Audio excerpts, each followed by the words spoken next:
Coming on Tech Edge, it's all about space.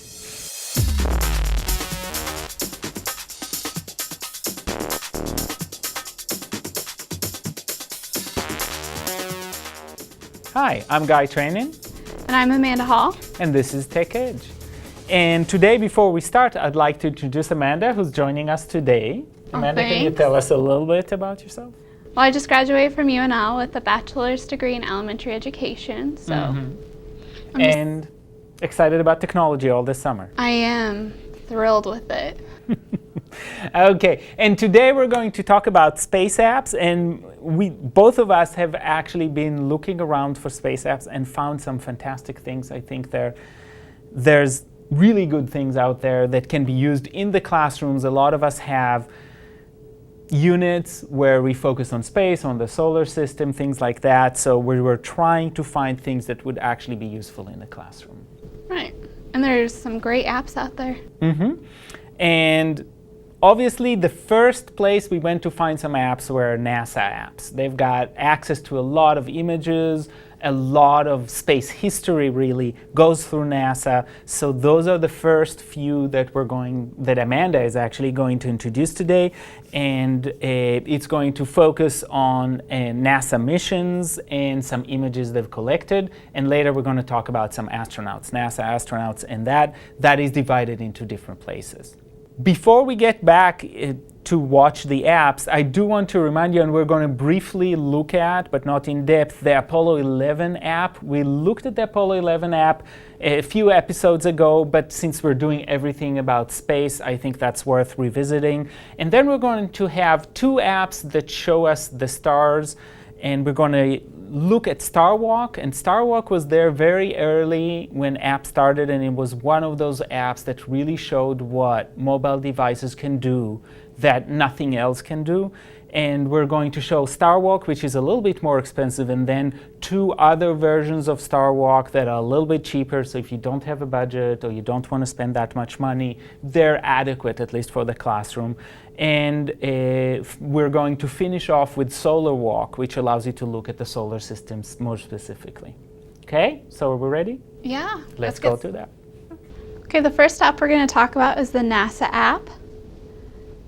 And the great thing about this app is you can click on a certain planet, and it gives you all the information about the planet as well as information on the side about the distance from the sun and the radius. And then up here on the top, it gives you all the NASA centers in the United States. It also gives you photos that are relevant to the planet you're looking at. In this case, it's from Juno, which is one of the moons of the planet. One of my favorite things about this app is that in this single picture, which is the first thing that happens in the app, you can actually look at the relative size of the sun and the planets. And there's a lot of things to explore, and kids can actually go and explore a lot more than just the solar system. So the next app that we're going to discuss is called Space Images, and it's also by NASA. It kind of shows you all space images, and then if you click down here on the bottom, you can also do 3D images. So if you have 3D glasses. Yeah, 3D glasses are fantastic. We did last time 3D glasses with social studies. This time with space. There's great stuff out there. So maybe it's time to get some 3D glasses for the classroom. Right. And you can kind of see what the top rated images are, so some of the favorites that are out there. You click on it, just kind of gives you a bigger picture of the image that they're going to show you. The images, as you can see, when we scroll through the images, you've got really three kinds of images. There are images about space exploration, there's images of different bodies in space, and then we've got actually images of Earth from space, which is another way to look at what the app can offer. We talked before about Apollo 11, but here's a reminder, if you are doing a unit and it is about space exploration, this is a great resource because here you can see the text, but you can also hear the astronauts as they're going through different phases in the Apollo 11 mission, for example. 101.4 by 103.6. And so this was just the go for Earth orbit. You can also see here the launch sequence. Astronauts report it feels good. T-minus 25 seconds. So you get the hang of it. It's a way to make the exploration come to life.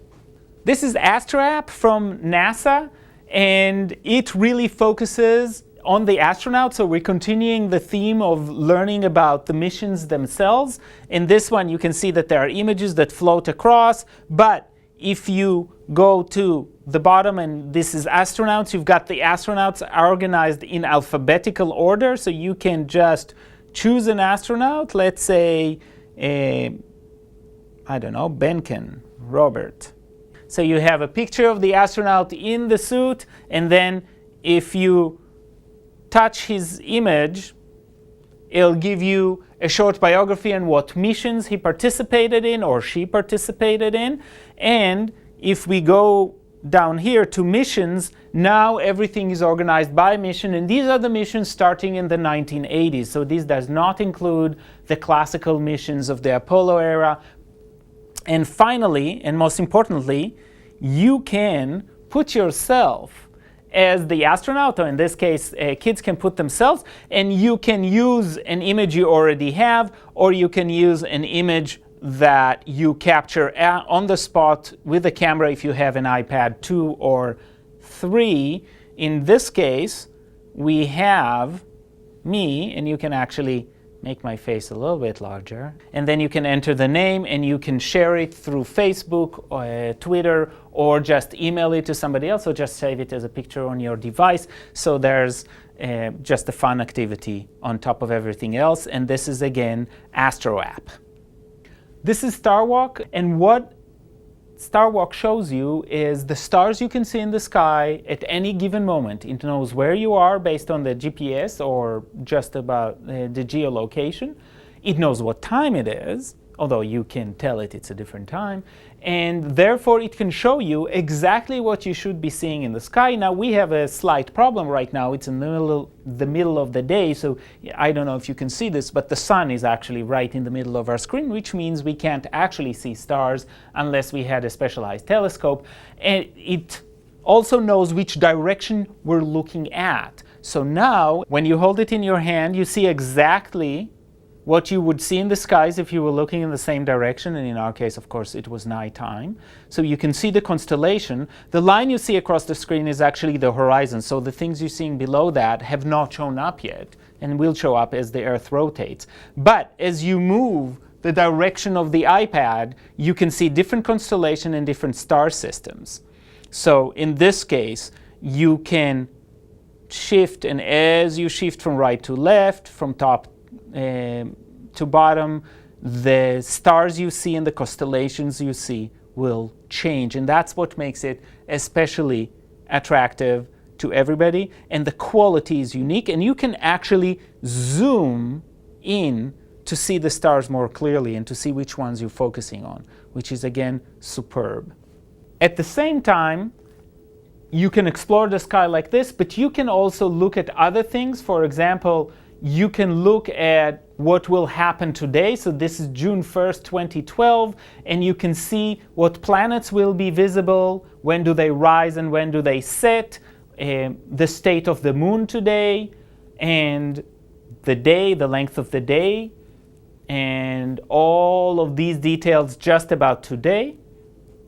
In addition, you can look at space pictures. Again, just like the other apps, you've got the picture of the day and its different galaxies, different phenomena in space. So again, there's a whole sense of exploration here, and all of the images and all of the things you look at can be shared through Facebook, Twitter, or email. The last app is called SolarWalk. And in SolarWalk, you get a lot of information just about the solar system. A lot of it corresponds to the other things we've been looking at, but this one is designed specifically to look at the solar system. It starts with Earth, and it is a $2.99 app, so you have to be aware that it is going to cost you some money. And you can focus on any of the planets. So right now we're focused on Earth, and you can see the objects that revolve around the Earth. And as you move it around, you can see the view from different directions, and you can see where it's nighttime on Earth.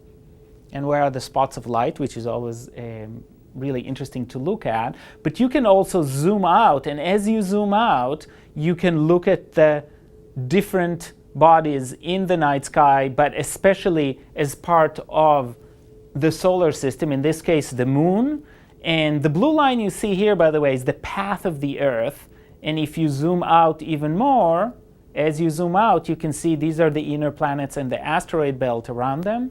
So you can see the different planets as they revolve around the sun. If you zoom out more, you can see the other planets and where they are in relation to each other. So you can see where it is in real time, what their paths are, and you can, of course, zoom in on any of these and actually explore the face of that planet. So there's a lot of information here. Again, you can get the information that's available from different sources. So you can get a geography of those, of some of the planets, not all of them, those that we have mapped. And so the planets that have moons, are you able to explore the moons of those planets? yes, you are. So if we go to a planet that has moon, because Pluto does not, let's look at Saturn. Saturn with its rings and with the moons, so we can get close to a moon and look at the surface of that specific moon of Saturn and look at it around, and what would be the view if we stood on it, which is, I think, really impressive. Well, today we looked at some great space apps. Thanks for joining us today, and see you next time on Tech Edge.